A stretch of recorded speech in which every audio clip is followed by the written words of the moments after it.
În tutorialul de astăzi îți voi arăta cum am realizat acest video în care acest fum în culori frumoase dezvăluie treptat, literă după literă, întregul cuvânt.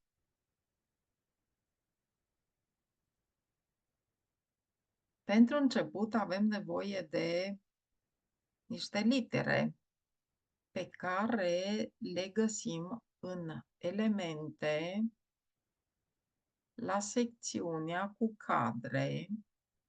Click, vezi tot și derulăm în jos până ajungem la scrisori.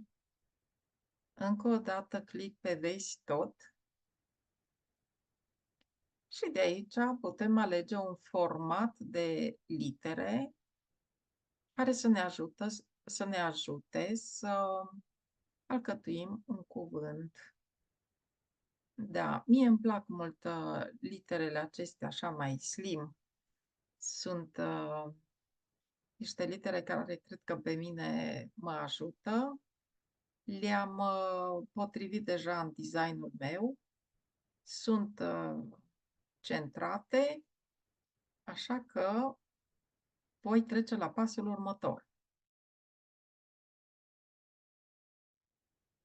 Acum că am ales literele care alcătuiesc cuvântul meu, voi merge la secțiunea cu videoclipuri, unde voi căuta un video cu fum colorat, în care vreau fumul să se deplaseze de la stânga către dreapta, în sensul în care ochiul nostru citește cuvântul. Și voi căuta după keyword-ul Color Ink Mixing, unde din această colecție voi alege un video care are fundalul alb, pentru că și designul meu și videoul pe care vreau eu să-l realizez are fundalul alb.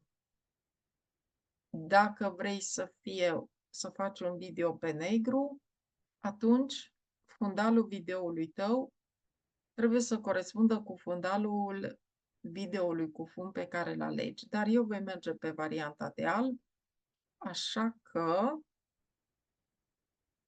începe testul căutării și al răbdării. Am găsit acest video, îmi place că sunt mai multe culori și voi începe să încorporez acest video în prima literă, apoi dublu click, redimensionez videoul din litera D până se suprapune exact pe dimensiunea șablonului meu. Încă o dată voi folosi video de data asta pentru litera E, dublu click, redimensionare la mărimea șablonului meu, poziționare și voi proceda la fel cu fiecare literă.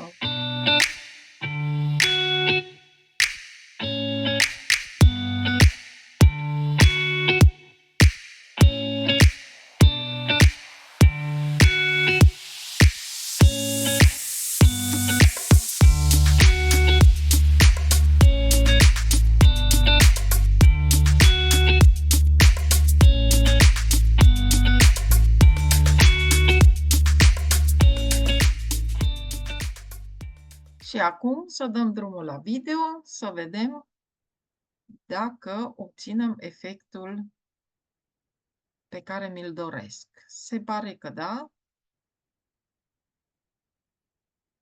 Frumos, literă după literă, se dezvăluie întregul cuvânt. Perfect.